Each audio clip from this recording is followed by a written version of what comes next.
I'm going to show you how to reset the oil change, oil service message and the light on your dashboard on a Ford Fiesta. So what you want to do is actually you can just turn on the ignition. So with the push button, we can push the button. If you have a key, just turn it on to the first position. So before starting the engine, we'll let it beep and do its thing. You can see the message on the dash, as well as one of the lights is right there. That's the oil change notification light. And so the first thing you want to do obviously is change the oil. Once that's been done, now here to reset the light, what you can do is we're going to hold the brake pedal and the accelerator pedal, so the gas pedal. We're going to hold both of those together with our feet. So I'm going to do that now.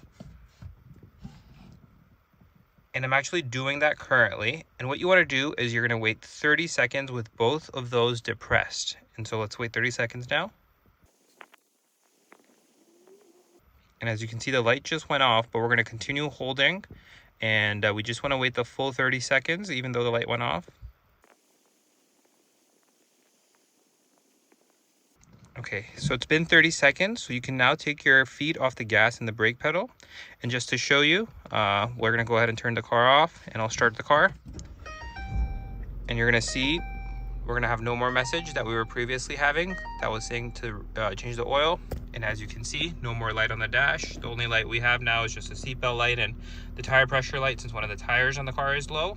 But other than that, no more oil change light. I hope that this video was helpful, and if it was, be sure to leave a like. If you have any further questions or comments, leave a comment down below and I'll try my best to get back to you and help you out with whatever I can. Thanks, and bye for now.